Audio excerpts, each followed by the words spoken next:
Hello and welcome to the Connected Community Podcast.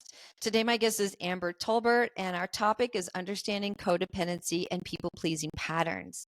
Amber has a dual master's in social work and public health. She is the CEO and founder of the Healing Collective, and she's a licensed clinical social worker. I was looking for somebody that could absolutely deep dive into this topic, that was an expert, and it was their specialty, and Amber completely delivered. We talk about what is codependency, signs to see if we are in a codependent relationship, the origin of codependency and how it relates to our upbringing and our childhood, the impact that it has on our relationships, how to break codependency patterns, how codependency and attachment styles are related, the role of boundaries, codependency and parenting, and oh my gosh, so much more. We really deep dive into this topic. I hope that you'll have some beautiful takeaways from today's podcast. And please, if you're enjoying the episodes, take a moment to give us a like, a share, and a subscribe so that we can spread the word of the channel. And I want to thank you so much for being here today. Enjoy.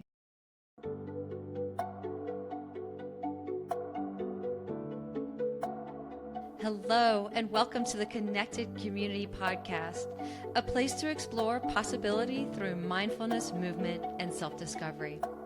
Our intention is to deliver insight and inspiration while fostering conversations that are genuine, unfiltered, and deeply human. We hope you will enjoy today's episode.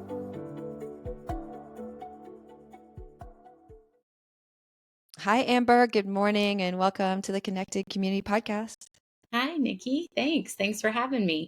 Thank you. I'm excited about our topic today because we're going to be talking about codependency, and we're going to really deep dive into this topic. And I feel like this word's been around for a really long time, but in my circles, it's been coming up a ton lately. So I'm so excited to have you. And before we just dive in, I would love for you to share a little bit about your background with the listeners. Okay, sure.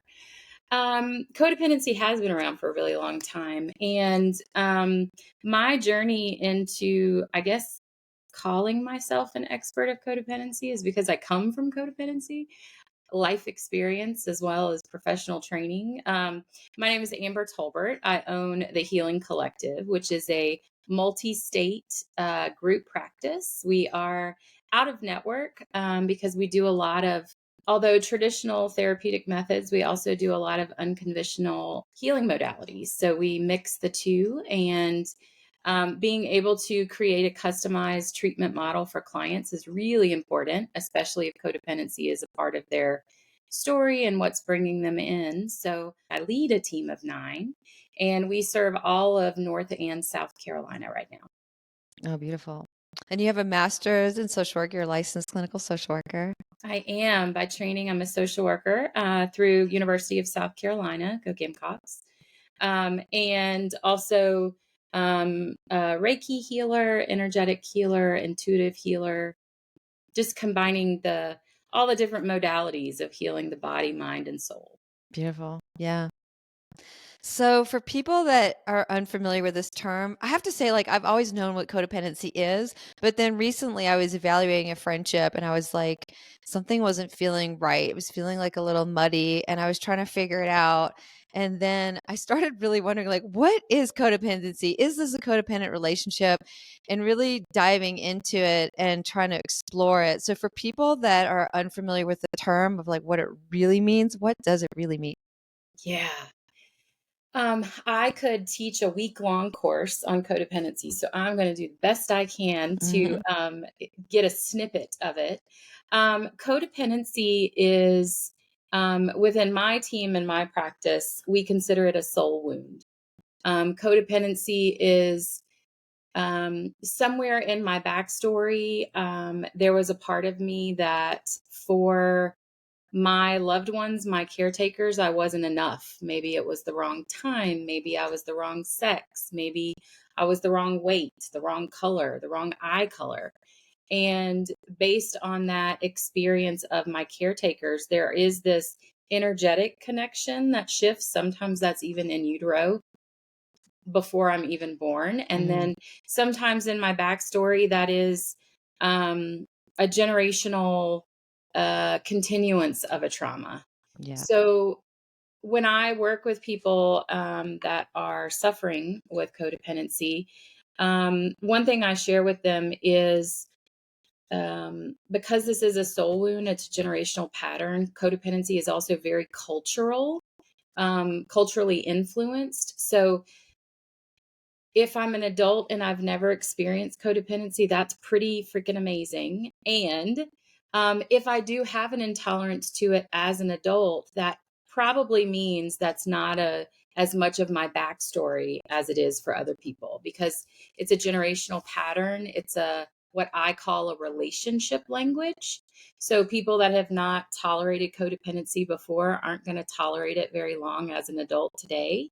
But those of us that have experienced that through generational trauma or through family culture, it's going to be pretty familiar. Yeah. I mean, it's interesting when you talk about that because what was coming to my mind is, oh, everyone must have some form of codependency at some point in their life. Like, is it possible to completely avoid it through an entire lifetime? I don't think so, but I'm sure there's somebody out there that would challenge me on that. Yeah, because I'm thinking like there's probably levels of dysfunction or level of codependency, and some might even be healthy-ish, and then others are really dysfunctional. Yeah.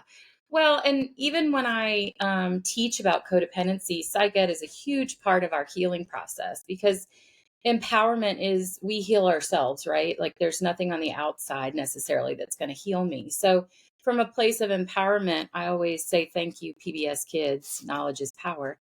Um, Codependency is the intention is to create homeostasis. The intention is to create stability. Hmm. What makes it dysfunctional is that it's never repaired and it continues on. Yeah. So, if you think of a family system as a baby mobile that hangs over a crib and it has 4 or 5 different little characters hanging down, Hmm. those little characters represent a family system: mom, dad, 2 kids. And when one of them are touched on the mobile literally shakes Hmm. and it um, swings around each character until it recreates homeostasis and it's balanced again. That's very much what happens in a family system. When one person in a system is traumatized or is suffering, the whole system is suffering.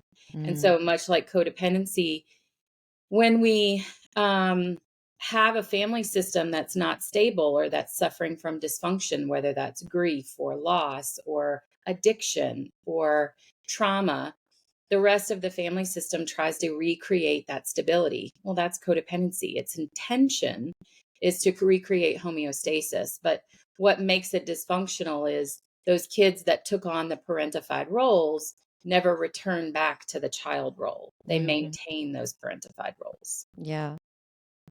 And so for somebody that's exploring their relationships and wondering if they're in a codependent relationship, because I imagine when you're in it, you can't see clearly. It's really easy to see Yeah. something from the outside. And I've seen that in some of the relationships I've had with friends where I was so clearly could see this codependent relationship maybe with them and their partner, but they weren't able to see it. So how do we examine our own relationships to determine if they're healthy, if there's like these secure attachments, if there's this codependency, or what are some of the signs that this codependency is starting to develop and that something needs to shift? Yeah. So, one of the ways I teach about this is an amberism, so you can't Google it. Personal experience that helped me to inform um, a lot of um, miseducation or improper education around codependency is I'm codependent with one person. And the reason that I reframe that with it's a relationship language is because my codependency will show up in anything I have relationship with. I have a relationship with food. Mm. I have a relationship with exercise, with Hmm. work. Anything that I have a relationship with, one way to notice that I'm suffering from some codependency is things start to become all or nothing. Hmm. I start to exercise way more than I used to, or I stop exercising at all. I am really involved with this one friend and kind of lost connection with 3 other friends. Hmm. Codependency is about doing things in excess or not at all. There isn't a balance. There isn't a gray area. It's this all or nothing, this polarized pathology. Yeah. So when I am in all or nothing, what happens for me and to me is a loss of self. I lose little bit of who I am because I'm so externally located and controlled by this outside relationship. And so, because that's where my pain is, I also assume that's where the healing is, or the thing that will fix it is. Yeah. And an external locus of control is what keeps us spinning. It doesn't heal us, it doesn't fix us. Growing up, I grew up in a home of addiction. And so, what I saw was a lot of external locus of control. I saw pain, conflict, hurt, and then I saw beer or pills or people pleasing. And so what that teaches us as tiny little humans that's being modeled in front of us is something outside of me is what's supposed to make me feel better. And unfortunately, that's not the case. It just perpetuates that cycle of finding something else. Signs or what I get asked a lot is, what are 4 or 5 things that all codependents have? Or what are 4 or 5 things to be able to identify a codependent? And again, it's cultural for us. And so if we were on a continuum, some of us would be sicker than others. Right. But we're all pretty much on the continuum. And when we look at codependency and what it looks like, it's, I have this soul wound and it has to do with not being wanted. And as humans, if I'm not wanted, I'm going to find a way to be needed. That's a really powerful statement. If I'm not wanted, I'm going to find a way to be needed, because thanks to Brene Brown and all her research, we know that humans are wired to feel and be in love and belonging. So when there's a part of my life when I wasn't enough, when I wasn't the right size or the right shape or the right whatever, that manifests as an adult into, I need to fix things. I need to fix people. I need to please people. I need to change something. I need to control something, or I need to do instead of be. Yeah. And all of those needs are how I'm trying to fix my world or someone else, my relationship, into making me feel more worthy. But what I never realize is it's outside of me, not inside of me. So it perpetuates the cycle. Yeah. I mean, as you're talking, this makes me like 100% sure that everyone has had some form of codependency, because Yeah. I had always related it to codependency within relationships, but you're saying we could have a codependency with drugs, alcohol, social media, addiction, food. It could be zoning out on TV. That could be a codependency. Yeah. Which is confusing to me, because I feel like there's the co part. So in a relationship, I was wondering, if you and I were in a relationship and there was a codependency, can it be a one-way? Because it feels like it's co, so it needs to be like a two-way kind of dependency. Yeah. Yeah, it is very deceiving. And I think that's what some people maybe think of when they're like, well, I'm codependent with her, but she's not codependent with me. And there is a dependence in the relationship. And codependency is my addiction to a person, if we were to use our cultural terms. Codependency is my addiction to a loved one, my addiction to a person. And so often what that looks like depicted on TV or in our culture is the partner that's married to the alcoholic spouse. That partner is codependent. Well, the spouse is codependent or addicted to the alcohol. So as one partner is chasing the alcohol addiction, the other partner is chasing the loved one. So it is all about the chase, and it is actually all about trauma. Addiction, according to the lens of my practice at the Healing Collective, trauma is the root of addiction, numbing, and medicating. Yeah. No one ever asked to be an addict. No one wants to be an addict. And the need to numb and medicate has everything to do with that soul wound of not being enough, not Mm-hmm. being worthy, not being lovable. So as that's a part of my soul journey, and I'm uh, forced to accept all these things that are being put on me in my childhood, in my family culture, in my um, culture that I live in, I have to find my way back to me, which is what we call recovery. But in being able to do that, I have to take off these things that don't serve me, that aren't a part of who I am, Yeah. because that is a part of the trauma. It is me becoming what everybody else wants me to be rather than who I am. Right. Right. I mean, another thing that has come up recently in my circles, and we've been talking about codependency a lot in my circles lately, is if you and I again are in this relationship, say we're in a deep friendship, and um, you're angry about something. Like, say you're angry with your partner and you come to me, and then like I feel the anger and I take it on as my own, or you're sad and you're grieving, and I'm thinking about you all the time, and my energy is moving towards you all the time, and I'm feeling that grief. Is that a form of codependency, or is that empathy, or is that a muddy line?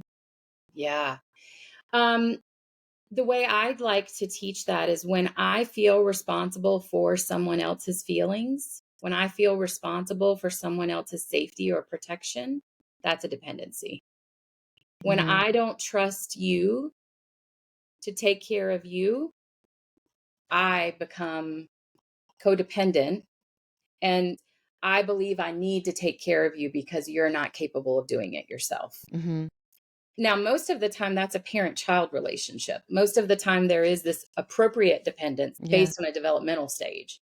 And what catches our attention as grown women is, why am I so obsessed with whether or not she's okay? Yeah. And usually, what's happening for us is there's a link or a thread to my backstory where another relationship that looked like this had powerlessness, and the outcome was not good. It was not okay. Hmm. They weren't able to recover or repair. And so it's bringing up my story as the friend being worried about you. And that's because it's a part of my backstory where there wasn't repair and there wasn't healing. Mm. Okay. So empathy would be you're feeling pain and I can feel that and I empathize with you. Codependency is you're feeling pain and I'm feeling this need to fix your pain and be responsible for helping you heal. So there's a need to be needed. Yeah. Okay. And for you, that would be a lack of capacity to allow me to be in my feelings. Like my feelings and what's going on for me is so dysregulating for you that you need to take some power and control over it. Yeah. I mean, you and I, we had previously talked, and this is what sparked this interest in this conversation is that one of my best friends, her mom is dying. Like all of a sudden she's got stage 4 cancer. And my friend and I were talking every day and seeing each other all the time. And it went from like 100 to 0, which is really jarring to my nervous system. Yeah. Um, and I found I was thinking about her all the time, and I was obsessing about her, and I could almost feel her pain. Mhm. And then I took a moment to step back from that and realized, okay, there's something not healthy about this, and really started to explore it because this is something I wasn't used to feeling. And like Yeah. all my energy was going towards her. And, and I recognized that there was something unhealthy around that. It had nothing to do with her. It was 100% me. Mhm. And really took some time to explore this and understand it. And then as soon as I did, it like went away.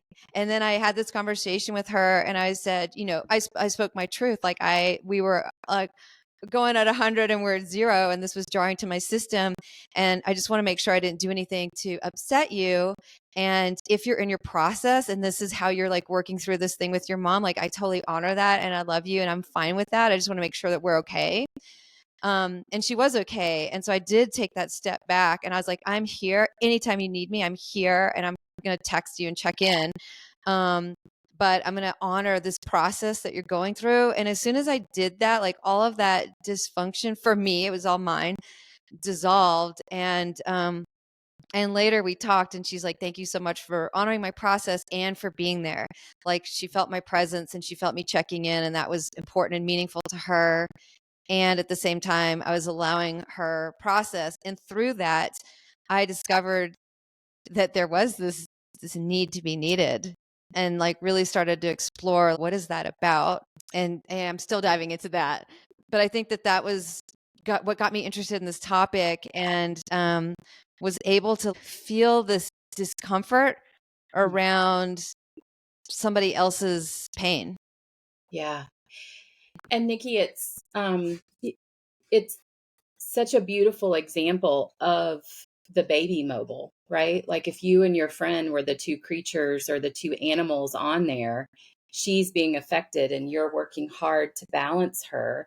And there was the repair, Yeah. right? It very much was.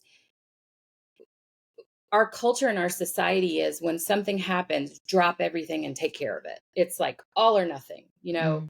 kids sick, drop everything and take care of it. It's um, a lack of self so often in our prioritization. And that's not bad or wrong.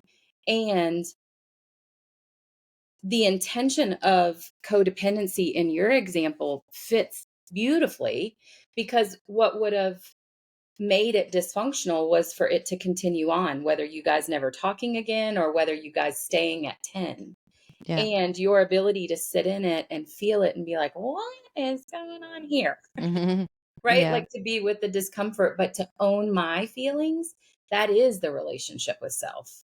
And for so Mm. many people that suffer from codependency in a lot of their relationships, that sense of self, that ability to sit in the discomfort is what we don't have, Yeah. because the external locus of control is so much stronger than the internal. Yeah. I have to say, I don't tend to like binge eat, but there was a time when this was happening and I was like binge eating for like a week straight. And I Yeah. was thinking, what the hell is going on? Like, obviously, I was like kind of disassociated from my body, Mhm. and I was just eating all this junk food, and with the clear understanding that I'm like trying to fill this hole, but kind of Yeah. disconnected from my body. Yeah, I felt that disconnection from her, and then I was trying to fill it for something, and then yeah, I had to look at that, and like what is going on here for me, because this pattern is not healthy, and I could see how it would be so easy to numb out and dive into those patterns with very little awareness, because it's so easy. Yeah. The intention of homeostasis, or the principle or guide of balance, well, I'll speak in the I, for me, was never modeled. Like, Mm, that's not a blame or fault that I don't need to beat up my parents because of that. It's just a fact. They were in their own process. They were in their own way of trying to figure things out, and they didn't have balance to give me. yeah. So those of us that are raised in homes of dysfunction, or are raised in all or nothing, 0 to 10 in 2 seconds, the polarization, the all or nothing, the chaos is the familiar, it Hmm. is the norm. And so when there isn't a frame of reference for balance, when there isn't a frame of reference for weight, Yeah. I'm putting this in, but it's not making a difference. Yeah. it, we have to learn that. And just because my parents didn't have it to give to me doesn't mean I live the rest of my life in deficit. I can totally give that to me, but it is going to take my healing community creating a family of choice for me to be able to do that. Yeah. Because obviously, if I could do it alone, all these self help books would have everyone healed. Yeah. Would be healed. That would be amazing. Don't get me wrong. Yeah. But yeah, for my pathology too, isolation is what I do when I'm hurting. It's not connection. Hmm. My Yeah. recovery is about connection. Yeah. Yeah. That's Yeah. so interesting. I'm curious about the parent-child relationship, um, because I have this interesting dynamic with my little boy. I'm just getting so personal on this podcast, but Yeah. where he's like an empath. He's such an empath, and he's adopted. We adopted him at birth, and I almost feel like there's this um wounding that happened before he was verbal that he doesn't understand, that he probably won't understand for decades. Um, and so when when I'm okay, he's okay. When I'm not okay, he's not okay. It's not the opposite. Like when he's not okay, I can sit in that and kind of take the bird's eye view.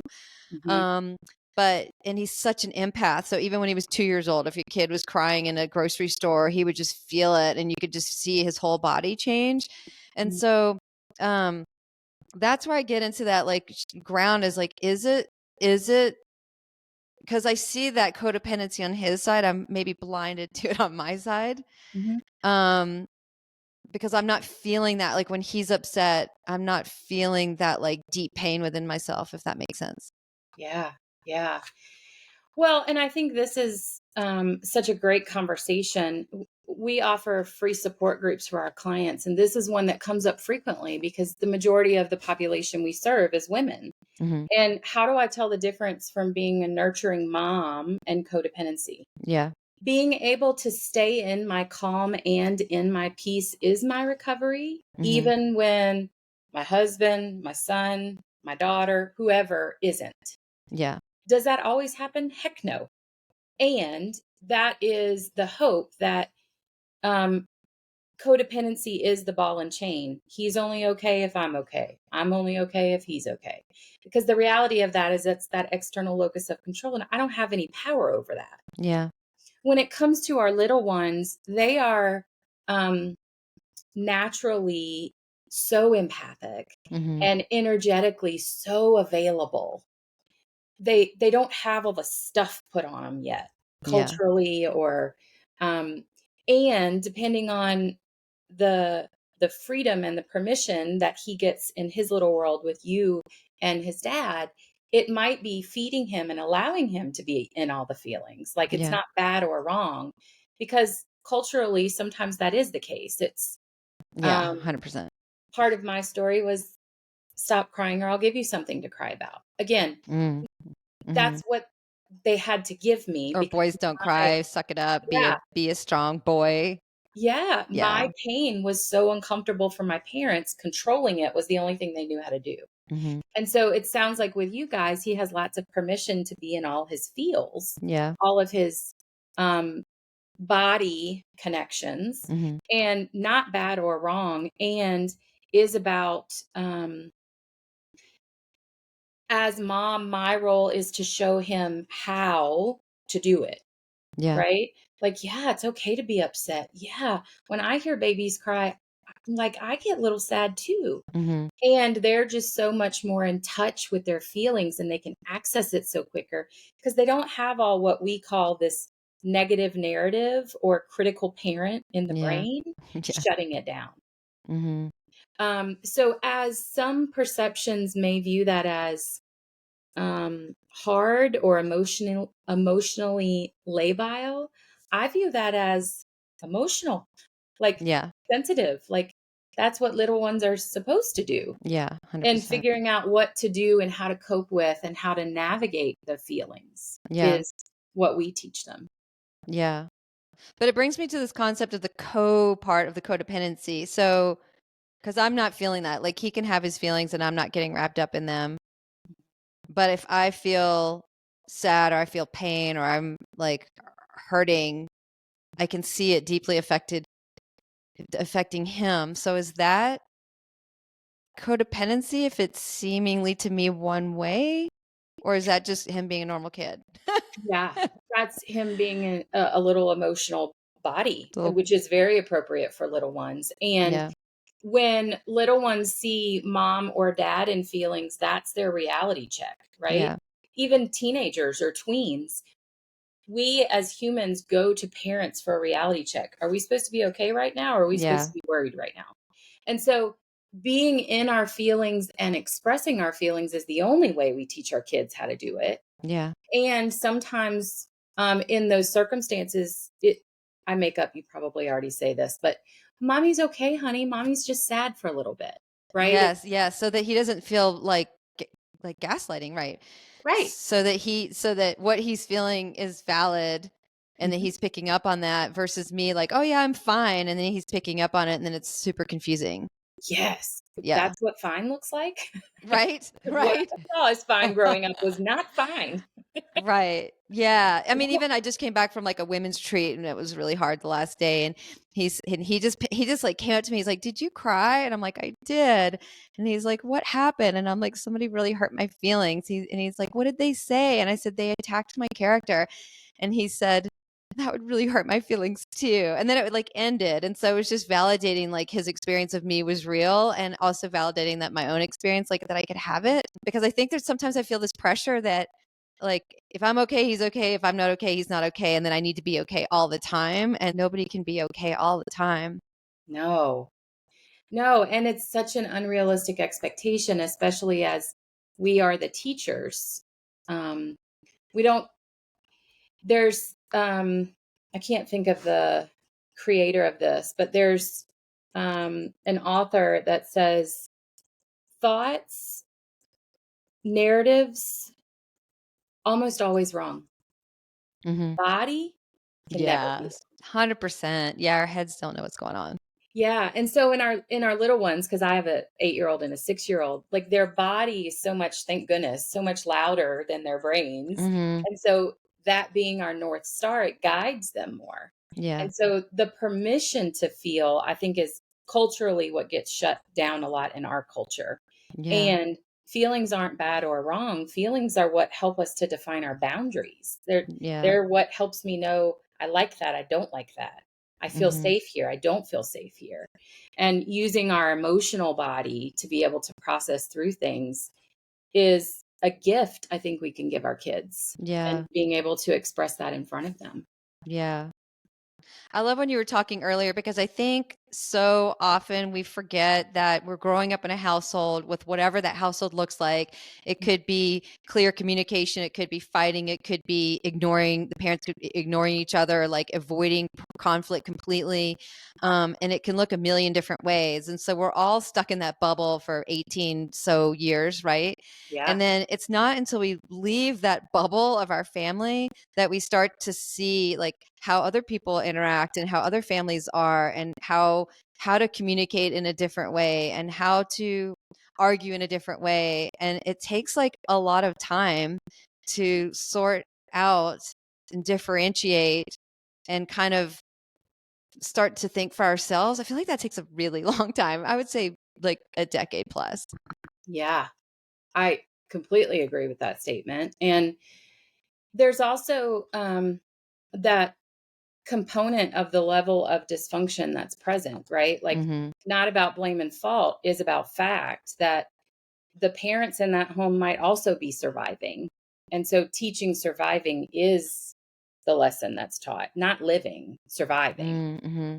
So coming out of that state as humans, we recreate what is familiar. We don't recreate what we want. And the way that I show that is when I'm raised and I'm familiar with chaos and then I'm met with health, it feels very uncomfortable. Yes, because it's not normal to your body. Exactly. So Hmm. we recreate what is familiar, not recreate what is desired or wanted. And that's what I mean by the recovery process is about taking off all the things that don't serve me or all the things that don't define me, Yeah. that were put on me through family culture or through culture of where I live, and coming back home to my truest and highest self, who I am at soul level. Because if I'm continuing to carry all this stuff from that family of origin through my adult life, well, that is trauma because it wasn't mine to begin with. It was put Hmm. on me, Yeah. maybe to survive. And especially if I'm in a place in my life that I don't need cortisol and adrenaline to live every day, Hmm. but yet my brain is still dumping it, that's going to create some pretty big problems for my relationships, relationship with work, relationship with others, relationship with self. Yeah. Yeah. How do you work with people that are caught in this pattern of, um, so say some families deal with conflict and they scream and yell and fight and slam doors and maybe there's hitting. And Mhm. then other families, um, pretend that nothing happened and they never talk about it, and they're conflict avoidant, and it's all about people pleasing. Those are like the two extremes.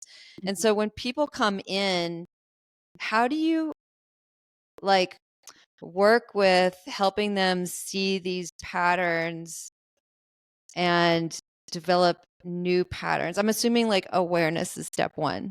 Yeah. That's a great question. And one of the first things I like to teach to my clinicians as well as clients coming in to work with us is really scary. It's really scary to hear. It's really scary to connect. And the highest form of codependency is domestic violence. Mm, It it is that place where there is no return, right? Like I've crossed this line and damage has happened. yeah. And for so many couples, especially in the systems, the family work or the couples work that we do, I connect with them in the very first session, usually by making a statement of most people that find me are in this place of, how the hell did I get here? Mm, What happened? One day we're there and the next day we're here and it's not okay. mm-hmm, It is very much about awareness, but in order to be aware, I can't be in survival. mm-hmm, Right? There's a whole different part of our brain that has to be on mm-hmm, to live and thrive. And when we're in survival and that amygdala is driving the bus, fight, mm-hmm. flight, freeze, fawn are my only four options. Yeah. And what happens, similar to what I mentioned a minute ago, is when I'm no longer in danger, but yet my brain still dumps cortisol and adrenaline, my behaviors aren't going to match that scene or that relationship. Mm-hmm. Well, what would be an example of that? So you're no longer in danger, Hmm. but your body's dumping cortisol. What can you help me with that? Yeah. So when I work with couples, whether this is from a parenting perspective or this is from a coupleship perspective, there's parts of our brain, the prefrontal cortex. Don't worry, there's no quiz after this, but it's important to know for this example. Right behind our forehead is the prefrontal cortex, and that's in charge of logic, Mm-hmm. decision making, and analyzing. That's the part of the brain that's off in addiction. Yeah. That's pretty And in important. like when our nervous system's fired up. Exactly. Yeah. And what comes on when that part of our brain goes off is the amygdala, which is the fight, flight, freeze, fawn. It's our survival brain. And the only role of that survival brain is to keep us alive through Mm-hmm. one of those four methods. So when I work with couples and they gain the awareness that when I'm having an argument with my husband, the part of my brain that comes on is also the part of my brain that would come on if I fall into the lion cage at the zoo. Yeah. Let that sink in for a minute. And that's pretty scary. Like, I'm not seeing a lion, I'm not talking to a lion, but Mm-hmm. my brain says that's the level of danger I'm in. Mm-hmm. And the part of my brain that I need that tells me he's not a lion, he's my husband, he's never hit me, isn't even on. Mm-hmm. That's a survival state. So I have to have access to decision and logic and analyzing to be Mm-hmm. able to recognize that my current relationship with my husband or with my wife is not my childhood. It's not the fear, the uncertainty, the dysfunction, the unpredictability that I used to live in. Mm-hmm. Because as our culture, it we minimize a lot. And if frequently clients will come into me and they'll say, "No, I had a happy childhood. I was never hit." Right. Because that's the standard of a happy childhood, is just never be hit. Mm-hmm. Not making fun of that, just again bringing logic to the Yeah. standard. Yeah. And when I work with couples from parenting and they recognize their survival state comes on when they're trying to parent their child, Mm-hmm. that's so scary. So what we do with that from a healing perspective is I can't gain that level of awareness until I'm not surviving. Mm-hmm. So we have to get into a state where my body starts to trust me again. My body is what's guiding what's happening, not my lizard brain or my amygdala. Yeah. And we do that through mindfulness, through meditation, through trust building with self, through listening to my body. And when I can get what we call clean oxygen, when I can get some clean oxygen and my logic is back on, the awareness happens automatically because usually Whether I'm in a home, your example was I'm in a home where there's some yelling or hitting or fighting versus none of that. Mm-hmm. When I'm in an all or nothing, Yeah. it's the same outcome. It's still fear based, it's still unpredictable Yeah. because all or nothing, the pendulum swing creates the same outcome. Yeah, because you So, can't trust your environment. mhm. And then you same like with a kid. If you say everything's great and it's not, then they start to doubt themselves and they Yeah, lose clarity. And so it's that muddiness that is in those relationships in the extremes. yeah. And the awareness that comes from that once we are no longer in survival and we have a functioning prefrontal cortex to say, I don't like that I talk to my daughter that way. Or Mm-hmm. I don't like that that part of my brain comes on. Like the reality of what's happening chemically is scary. Mm-hmm. And what happens after that is shame. Yeah, that's a hard emotion. My God. Yeah, guilt and shame, pain is Mm-hmm. very motivating. When Yeah. I can own something that I'm doing and that's my experience and what's happening for me, just like your example with your friend, when Mm-hmm. I can own that, then I'm going to do something about it. Yeah, If that's I'm living, empowering because you yeah, have control.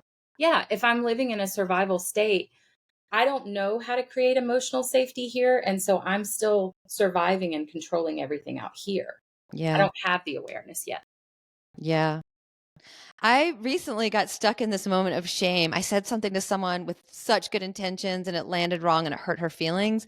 And it just wrecked me. And I felt so bad. And I was just stuck in shame. And one thing that she said to me that was so powerful that I don't think I'll ever forget is that you can learn the lesson without punishing yourself. I think she said it more eloquently than that. There was a way that she said it, but it hit me that it's like you do something, you take the lesson and that you move on and that you don't have to like continually punish yourself, which I think is what shame is. And so sometimes we do something, we don't feel good about it, and then we feel like we need to self-punish. Yeah. And that can be like a cycle that we get stuck in. And I think having her say that in that moment switched everything for me. You've taken the lesson and you've learned, and you're like, when you know better, you do better. Yeah. And then you move forward, and there's no need to create pain for ourselves. Yeah. That is such a walkout of that soul wound. As little ones, when what is modeled is this external locus of control and it never fixes anything. As a child, the only perception we have is internalization, meaning what did I do? How Mm-hmm. am I wrong? How am I bad? Mm-hmm. And so when I'm using this external locus of control because I'm a kid and my prefrontal cortex isn't even fully developed until I'm 24 or 25, Mm-hmm. the only tool I have to understand that is I didn't do it good enough. I'm bad. I'm bad. I'm wrong. Yeah. So shame becomes the relationship that I have with myself. And if you can visualize that Mm-hmm. in that cycle, that that's the outcome, no wonder we numb and medicate as humans because I'm reaching out here for the solution that doesn't even exist. And I don't know that it doesn't exist. And then I blame me because it doesn't work. Mm-hmm. That's that's a perpetual cycle of shame that just keeps me numbing and medicating. That's a tricky one to move out of. Mhm. I feel like the shame and guilt are rough. Yeah. Yeah. Yeah. What are some of the best tips you have for people in those that are stuck in those cycles of self-hatred, self-blaming, shaming? I mean, I think recently I just um, encountered someone with like a religion. They have this like strong Mm. religious background that they've kind of deviated from, and there's like this shame associated with sexuality or whatever. And it's so deeply ingrained from childhood, from their family and from their religion. And so, how do you begin to unravel that? Mhm. One thing that was really helpful to me, and this was some of more Brene Brown's research, was recognizing the difference in shame self talk and guilt self talk. Hmm. And it's very much what we do as parents when we're helping our kids say, honey, it was just an accident. It's okay. It wasn't your fault. You're not Mm-hmm. bad. Yeah. When my kid knocks his cup over on the table and the juice goes everywhere. And they're like, "Oh, you're an idiot." Right. Yeah. And he immediately, looks at me. He's never been punished for that. Mm-hmm. And my reframe for him is guilt self-talk, which is it's the behavior was an accident. Mm-hmm. He's not bad or wrong. Mm-hmm. And for growing up, that's not what I experienced. My parents didn't have that to give to me. Mm-hmm. And when it looks like I don't have to live in deficit, that process or that healing method is called reparenting. So Yeah. when I am parenting me, because I don't deserve to live in deficit, I deserve to have it all too. And that looks like having self compassion Mm-hmm. in those moments where when I'm making spaghetti in the kitchen and I have the bowl and I go to drain the noodles and I drop it and I go, damn it, Amber. Mm-hmm. Well, that's not my words I'm saying. That's words I heard. Mm-hmm. But at 43, it's still my reflex that comes out of my mouth. Yeah. And so what I do with that is if you're ever around me, I look a little crazy at times because I'll literally say, nope, give me that back. Not Mm-hmm. how we're going to do this. I think the first step, though, to how do we deal with that self sabotage, that self criticism, that self shame is I say frequently in our healing community that um, what I got from my family of origin is not about blame and fault, it's about fact. And what Mm-hmm. I mean by that is I didn't get enough. What I've built in recovery is a family of choice. Mm-hmm. And frequently, they love me better than I love me. Yeah. And so Yeah. I try to watch and heal in connection with how does my husband reframe this for me? Or how does my bestie or my fellow traveler, like what would they say to me in this moment? Because Mm-hmm. without that, I don't have any muscle memory. I don't have, there's a deficit there, there's a need, but I don't know what to put in place. Yeah. So when I am allowing myself to be in recovery and connection, so often the examples are the people that are around me and how they love me and what they say to me. And in turn, that then becomes my self talk when I'm going, no, give me that back. That's not what I want to say. Yeah. So it's recognizing that negative self-talk, and then it's almost a lot of inner child work where you're starting to talk to yourself and treat yourself the way you would your own child that you were madly in love with. Exactly. Um, and I think oftentimes we do get some of that unconditional love for people around us, but then it's hard to incorporate that for ourselves. It is because it feels unfamiliar. It, Yeah. yeah, Mhm.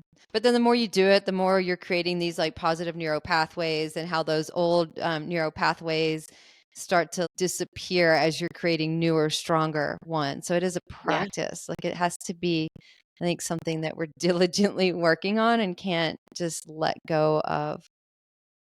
yeah. And that's at the Healing Collective.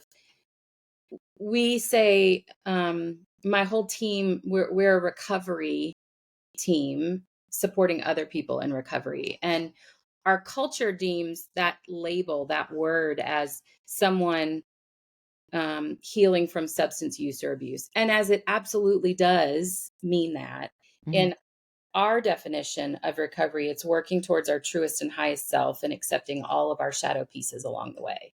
Mhm. So recovery is what I'm in the rest of my life because as I'm building those new neural pathways, I have to also build the new relationships. I have to build the new connections. I have to build the relationship with me that for some of us may have never even been there. It's not reestablishing something or going back to something, it's creating something that was never offered. So Yeah. recovery for me is lifelong. It's not a 6 to 8 sessions of therapy. Right. Um, that would be amazing That'd too. be amazing. Yeah. But yeah, just giving this realistic expectation of what does that healing journey look like and how does it feel? Yeah. Yeah. Well, Amber, I've loved this conversation. It's such an important one. I think so many people struggle with codependency in some form. Yeah. And so how can people contact you, and what are some of the offerings that you have? Yes, thank you. My practice again is the Healing Collective, and we cover all of North and South Carolina. My team is actually all over the East Coast. So we're also licensed in Delaware and Tennessee, hopefully, be growing soon. But our website is www.the-healingcollective.com. And they can also call our amazing intake coordinator, Liza, at 803-216-1604. But we're also on social media. All the handles are on the website. And we really try to build a continuum, a community for healing. It's not just therapy and it's not just recovery. It is my hope is what people experience is it's a combination of both.